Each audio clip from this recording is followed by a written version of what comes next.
का इस्तेमाल करते हैं 6 रैप के लिए, जब तक 6 रैप 1 RM करने की हमारे पास पावर होती है। अब तुम सोचोगे कि 1 रैप करने की हमारे पास पावर है और 6 रैप हम कर रहे हैं, तो ये कैसे हो सकता है? हाइपर ट्रेनिंग में ये हो सकता है। हाइपर ट्रेनिंग में हमको पता है कि हम 100 किलोग्राम से बारबेल में, टोटल बारबेल को मिला करके 100 किलो वेट लगा कर 1 रैप कर सकते हैं। ये हमको एग्जाम्पल के लिए बता रहा हूँ कि ये हमको पता है, ठीक है। तब हम क्या करेंगे कि अब 1 रैप मैक्सिमम पे जाने के लिए तो कम से कम हमको 4 सेट वार्म अप और प्रिपरेशन के करने पड़ेंगे, ठीक है। पहली बात ये ध्यान में रख लेना, चाहे रेगुलर स्क्वाट्स करो, चाहे ट्राइसेप्स करो, चाहे कुछ भी करो, पर ये ज़रूर ध्यान रखना है कि हाइपर ट्रेनिंग करने के लिए, हाइपर सेट करने के लिए हमको प्रॉपर प्रिपरेशन की ज़रूरत है। जैसे जो कार्डियोवैस्कुलर वार्म अप है, टोटल बॉडी वार्म अप है, वो सब तो करना ही है, पर local area warm up special करना होता है। और वो कैसे करना होता है?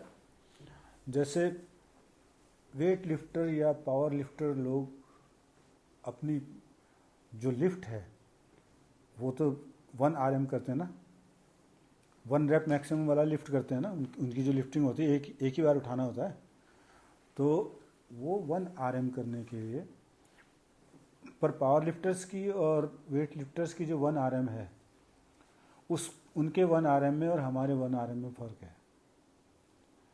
फ़र्क ये है कि उनको सिर्फ पॉजिटिव कॉन्ट्रैक्शन करना होता है, उन्होंने सिर्फ वेट लिफ्ट करना होता है, उसके बाद नीचे नहीं लाना होता उस वेट को, वो वहीं से पटक देते हैं। पर हमको उसे नीचे भी लाना है, हमने मसल बिल्ड करनी है, हमने लिफ्ट नहीं करना है, हमको वेट ऊपर ले जाना है तो उसको वापस भी लाना है। हमको आइसोमेट्रिक कॉन्ट्रैक्शन और आइसोटोनिक कॉन्ट्रैक्शन, दोनों कॉन्ट्रैक्शन वाली रेंज ऑफ मोशन में उसको प्रॉपर कंट्रोल्ड मैनर में लिफ्ट करना होता है।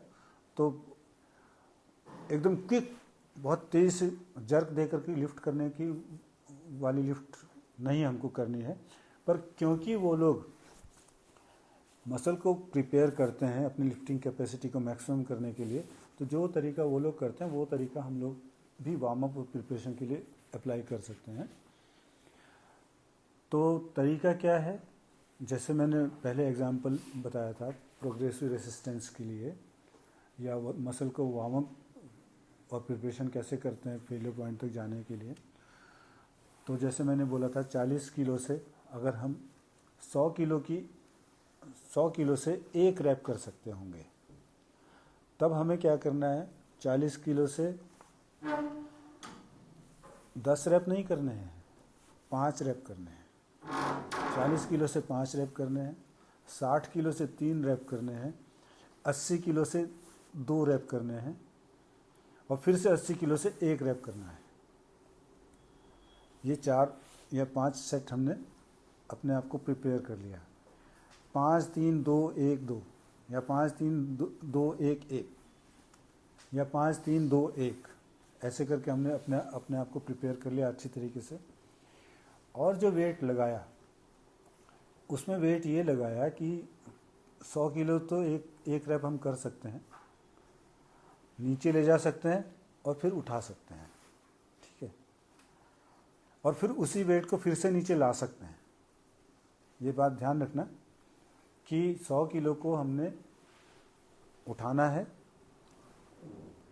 नीचे लाना है, फिर से उठाना है, तब हमारा 1 रैप हुआ, और फिर नीचे लाना है उसको।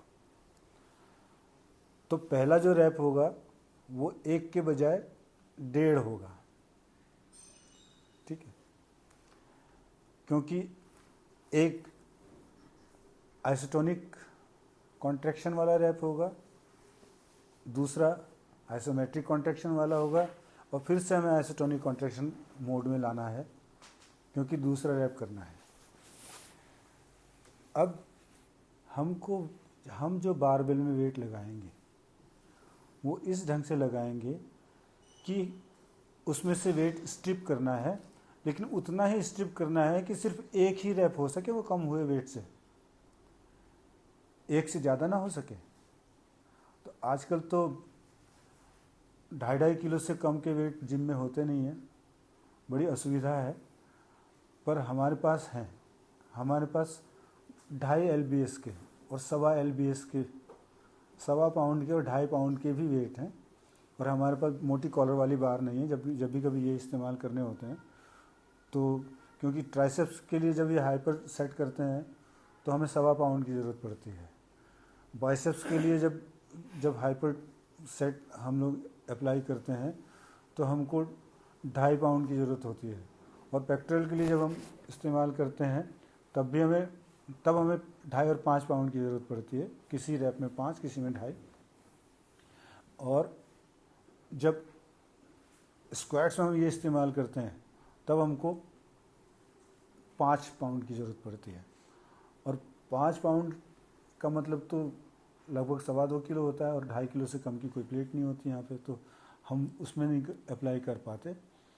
पर अगर हम प्रॉपर तरीके से करना चाहें तो इस तरह के हमारे पास प्योर लोहे के वेट होने चाहिए। तो हम उसमें क्या करते हैं कि एग्जाम्पल के लिए जो जैसा हम करते थे वैसा बताता हूँ कि बेंच प्रेस करनी है हमको और 100 किलो से एक रैप हो जाता है। तो हमने क्या किया कि 70 किलो तक बड़े वाले वेट लगा लिए, या हाँ 70 किलो तक काफ़ी होंगे, 70 किलो तक बड़े वाले वेट लगा लिए। उसके बाद छोटे छोटे वेट लगा लिए एक के बाद एक। किसी की पावर ज़्यादा होती है, किसी की कम। तो मीजोमॉर्फ के साथ समस्या होती है कि उसके पास पावर ज़्यादा होती है, एक्टोमॉर्फ के पास समस्या होती है कि उसके पास पावर कम होती है, इंड्योरेंस ज़्यादा होता है। तो मीजोमॉर्फ के पास इंड्योरेंस कम होता है।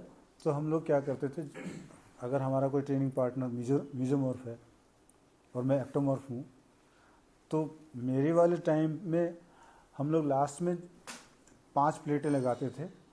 वो लगाते थे 2.5 LBS की दोनों साइड में। और जो मेरा जो मीजोमॉर्फ पार्टनर था उसके लिए 1.5 1.5 1.5 1.5 ऐसे करके लगाते थे। तो खैर एग्जाम्पल के लिए 100 किलो एक रैप के लायक का वेट है, और बड़ी प्लेटों से जो भी हो सकता है, छोटी प्लेटें हमने एग्जाम्पल के लिए 5-5 की लगा ली, 5 छंग 30, 6 प्लेटें लगा ली हमने, ठीक है। 70 किलो हमने बड़े वेट लगा लिए और 6 5-5 किलो, तो किलो के हिसाब से तो ज़्यादा हो जाएगा। 5-5 पाउंड की अगर बात करें तो उसको किलो में कैसे कहेंगे फिर। 1.25 किलो की बात करते हैं, ठीक है। 1.25 किलो की प्लेटें लगा लेंगे हम, 5 इधर 5 उधर। तो 1.25 किलो की 5 प्लेट का मतलब है बाकी का वेट बड़ी प्लेटों से लगाया जा सकता है। और हम अच्छी तरह प्रिपेयर होने के बाद लेटेंगे उसमें बेंच में, जिसका वो सेट है वो लेटेगा, वेट को रैक से उतारेगा, एक रैप करेगा, उठा लेगा, फिर उसी वेट को नीचे लेकर के आएगा। इसी बीच 2 ट्रेनिंग पार्टनर एकदम सतर्क रूप से उसके दोनों तरफ खड़े होंगे, और जैसे ही उसकी बार पेक्टोरल के पास आती है, चेस्ट के पास आती है, वैसे ही एक प्लेट इधर से एक प्लेट उधर से स्ट्रिप हो जाएगी। और जितनी वेट को वो नीचे ला सकता है वो ज़्यादा हो सकता है, पर अगर वेट थोड़ा सा कम हो जाए तो उसको ऊपर उठा सकता है। उसने ऊपर उठा लिया, और ऊपर उठाने के बाद उसी वेट को वो नीचे ला सकता है, भले दोबारा ना उठा सके। 1 RM का तो मतलब यही है ना। तो फिर वो नीचे लेकर के आया, फिर एक प्लेट स्ट्रिप कर दी। ऐसे ही वो टोटल 6 रेपिटेशन करेगा, और 6 के 6 जो रैप्स हैं वो सारे फेलियर रैप्स हैं। और ये जब स्मूथ तरीके से कंप्लीट हो जाता है तो ये हुआ हाइपर सेट। एक ही ट्रेनिंग टेक्निक है, और ये बहुत ही ज़्यादा फ्रूटफुल है, बहुत इफ़ेक्टिव है। और लेगिंग बॉडी पार्ट को इम्प्रूव करने के लिए तो बहुत बढ़िया है, लेकिन शर्त यह है कि इसके लिए प्रॉपर वार्म अप प्रिपरेशन ये सब चाहिए होता है, नहीं तो जॉइंट पे लोड पड़ता है, क्योंकि 1 RM रिस्की होता है।